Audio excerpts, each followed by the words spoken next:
Chukat. Zot Chukat HaTorah. The biblical portion opens, this is the statute of the Torah.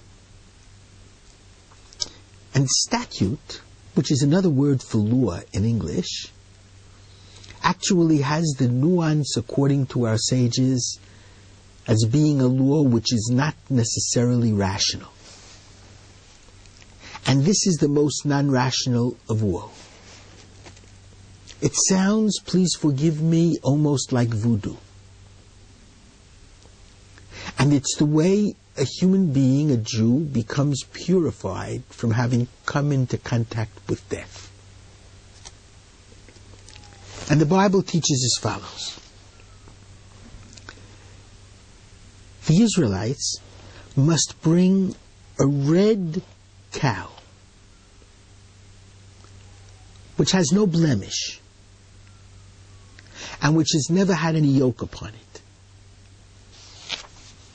and should take the cow outside of the encampment. Outside of the encampment means outside of the holy basin, outside of the sacred area of the Temple Mount. And they would take the cow out to where the Mount of Olives Cemetery is located today. And the cow is to be burnt before the eyes of the high priest. Entirely burnt. Its hide, its flesh, its blood, its dung. And the priest is to take cedar wood and hyssops and scarlet threads and cast them into the fire. And then the ashes are mixed with living waters, and a pure personage, the Bible says, gathers the ashes, places it in a holy place, and thus the sin offering of the red cow is expressed. You take the ash mixed with water, and the priest sprinkles it upon the individual who has been defiled by death, and the individual is purified. What does all this mean? Let me try to explain the symbolism.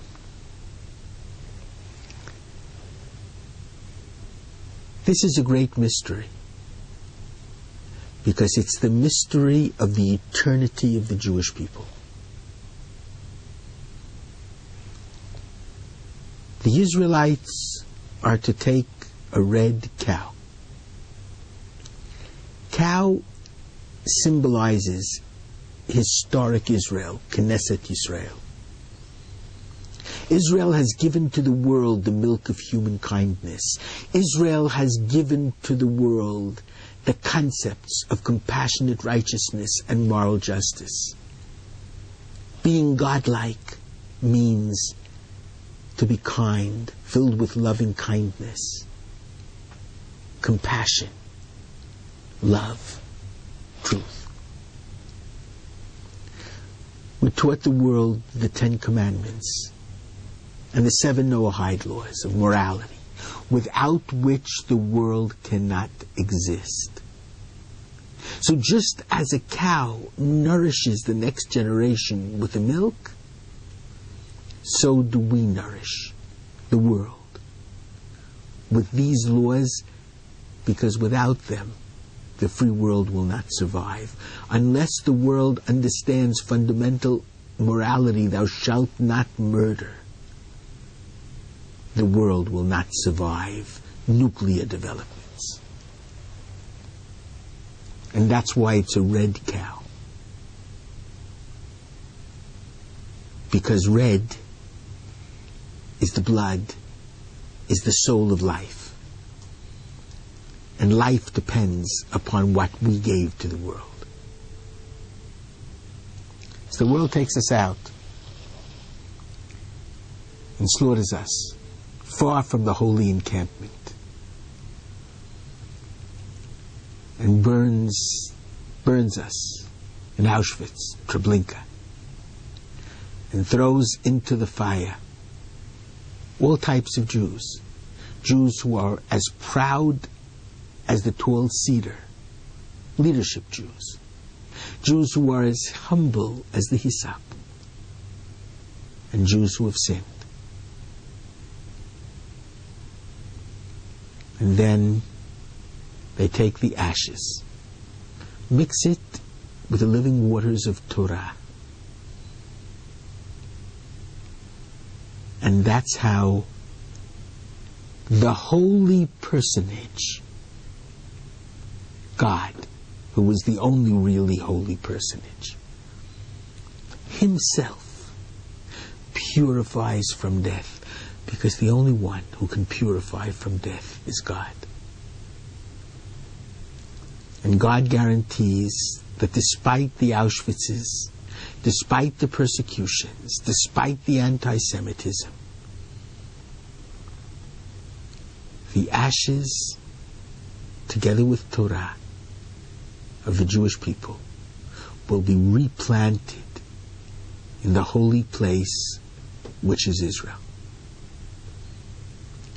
And the dry bones, the muscle men of the Holocaust, will live and walk and love again. Our generation has lived to see the dry bones of Ezekiel live again after the Holocaust. This whole incident of the cow, the red cow,